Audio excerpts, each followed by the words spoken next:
చూస్ country delight, live better. ఇప్పుడే country delight app ని download చేసుకోండి. మోంతా తుఫాను తాకిడికి మొత్తము కోస్తా ఆంధ్ర మొత్తం కూడా పూర్తిగా ప్రభుత్వం అలర్ట్ చేసేసింది.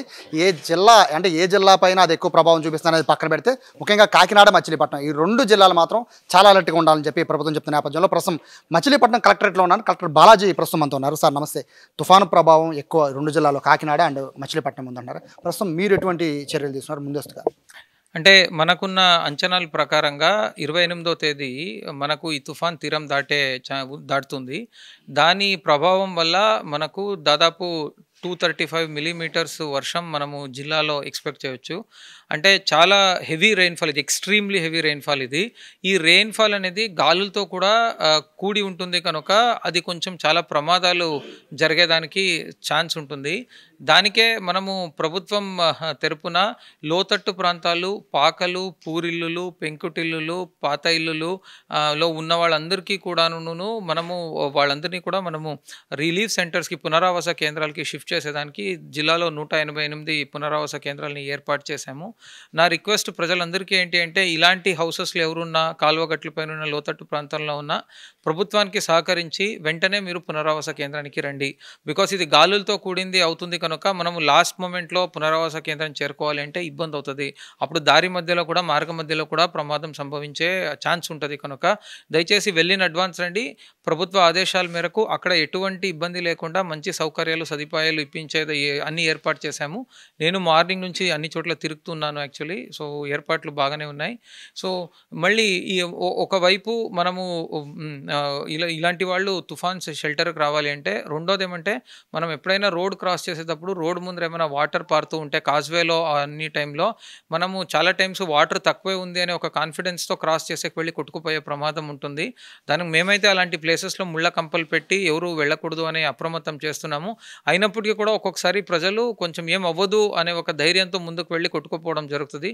దయచేసి వాటర్ క్రాస్ చేసే టైంలో చాలా జాగ్రత్తగా ఉండండి, అసలు క్రాస్ చేయొద్దు అని అందరికీ తెలియజేస్తున్నాను. పునరావాస కేంద్రాలు ఏర్పాటు చేశారు, చాలా ఎక్కువ పెట్టారు సార్. బట్ ఎంతమంది మీ దగ్గరున్న లెక్కల ప్రకారం సుమారు ఎంతమందికి ఎఫెక్ట్ అయ్యే అవకాశం తీర ప్రాంతంలో?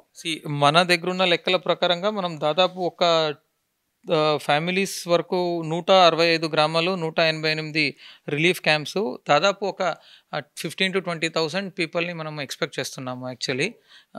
So let us be hopeful actually. అంటే మేమైతే అన్ని ఏర్పాట్లు చేసుకొని ఉన్నాము. So let us see. NDRF, SDRF teams ఏమైనా వచ్చాయి సార్? ఆల్రెడీ ఒక ఎన్డీఆర్ఎఫ్ టీము స్టేషన్ అయింది మచిలీపట్నంలో. ఇంకొక ఎన్డీఆర్ఎఫ్ టీం రిక్వజిషన్ పెట్టాము, అది కూడా వస్తుంది. గుడివాడలో పొజిషన్ చేస్తున్నాం దాన్ని కూడా. చాలా మంది పిల్లలు ఉంటారు సార్, వృద్ధులు ఉంటారు ఇక్కడ. మీరు చెప్పినట్టుగా హెవీ సైక్లోన్లా ఉంటున్నారు కాబట్టి కరెంట్ అనేది మోస్ట్లీ పోతుంది. కరెంట్ పోల్స్ కూడా పడిపోయే అవకాశం ఉంటుంది, చెట్లు కూడా విరిగే అవకాశం ఉంటుంది. సో పిల్లలు, వృద్ధులు ఇంట్లో నుంచి బయటికి రాకుండా ఉండడం. ఇప్పటికే స్కూళ్ళకి సెలవులు కూడా ప్రకటించారు మీరు. సో ఫ్యూచర్లో అంటే ఈ 2 రోజుల పాటు ఎలా ఉండాలి? ఇంట్లో ఉండాల్సిన వాళ్ళంతా కూడా అంటే ఇప్పుడు అందరూ ఫస్ట్ ఇంట్లో ఉండాలి, బయటకు రాకూడదు. సైక్లోన్ టైంలో ఏమవుతుందంటే, మనం ఎంత బయట ఉంటే ప్రమాదం, లోపల ఉంటే మనం సేఫ్గా ఉంటాము. ఒక్కొక్కసారి సైక్లోన్ ఎండ్ అయిపోయింది అని బయటకు వచ్చి మళ్ళీ సైక్లోన్ స్టార్ట్ అయ్యి ప్రమాదంలో ఇరుక్కున్న సందర్భాలు కూడా ఉన్నాయి కనుక సైక్లోన్ ఎండ్ అయ్యి తర్వాత ఒక 4-5 అవర్స్ ఏమీ లేదు, బాగా ఉంది అనుకునే వరకు అందరూ కూడా ఇంట్లో ఉండాలి. అది ఫస్ట్ థింగ్. సెకండ్ థింగ్ ఏమంటే, మనం ఇంట్లోనే ఉండాలి కనుక కొంతవరకు ఎసెన్షియల్స్ ఫుడ్ కానీ, మిల్క్ కానీ, పిల్లలు ఉంటే బేబీ ఫుడ్ కానీ, మళ్ళీ మెడిసిన్స్ ఏమైనా ఉంటే అవన్నీ కూడా తగినంత స్టాక్ చేసుకోవడం మంచిది. మళ్ళీ మూడోది, పవర్ ఏమైనా ఎలక్ట్రిక్ పోల్స్, గాలులు ఉంటుంది కనుక ఎలక్ట్రిక్ పోల్స్ ఏమైనా పడిపోతే అది పవర్ రీస్టోర్ అయ్యే వరకును కూడా మనకు క్యాండిల్స్ ఉండొచ్చు, టార్చ్ లైట్స్ ఉండొచ్చు. మొబైల్ బ్యాటరీని మనం ఛార్జ్ చేసి 100% చేసుకుంటూ మళ్ళీ మొబైల్ పవర్ బ్యాంక్స్ ఉంటే పవర్ బ్యాంక్స్ని కూడా మనం ఛార్జ్ చేసి పెట్టుకోవడము. ఈ కొన్ని మళ్ళీ ఎలక్ట్రిక్ అప్లయన్సెస్ ఉంటుంది, ఆ ఎలక్ట్రిక్ అప్లయన్సెస్ అన్నీ కూడాను మనము అన్ప్లగ్ చేసి పెట్టుకుంటే కొంచెం మనము సేఫ్గా ఉంటాము. మనకి మచిలీపట్నంలో మత్స్యకారులు ఎంతమంది ఉన్నారు, రైతులు ఎంతమంది ఉన్నారు సార్? సో ఇద్దరికి ఎఫెక్ట్ అయ్యి ఈ తుఫాన్ వల్ల, సో ఇద్దరికి ఏం చెప్తారు? అంటే ఇప్పుడు మత్స్యకారులు అందరూ కూడా, మేము నిన్న మా ప్రయత్నంతో అందరూ మత్స్యకారులు కూడా వేటకు వెళ్ళిన వాళ్ళందరూ రిటర్న్ వచ్చేసారు. దయచేసి మళ్ళీ ఎవరు వేటకు వెళ్ళొద్దు. సో రైతులందరికీ రిక్వెస్ట్ ఏమంటే, మేమైతే అన్ని చర్యలు తీసుకున్నాము. ఆల్మోస్ట్ ఆల్ డ్రైన్స్ కూడా ఇప్పుడు క్లియర్గా ఉన్నాయి. వాటర్ ఏమైనా స్టాగ్నేట్ అయితే పొలాల నుంచి బయటకు వెళ్ళడానికి. సో మీ పొలాలు ఏమైనా మునుగుతుంది అని అనిపిస్తే, సో అప్పుడు మీకు అందరికీ తెలిసిండేదే ఇక్కడ యాక్చువల్లీ, మీరు కొంతవరకు మీరు గట్లని చెరిపేసి వాటర్ ఫ్రీగా మూమెంట్ అయ్యేటట్టు మనం చేయగలిగితే సో మనకు పంట నష్టం నష్టం అనేది జరగదు.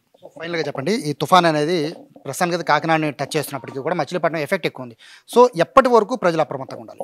ప్రజలు 29వ తేదీ నైట్ వరకు అప్రమత్తంగా ఉండాలి. సో ఇది కలెక్టర్ గారు చెప్తున్నారు.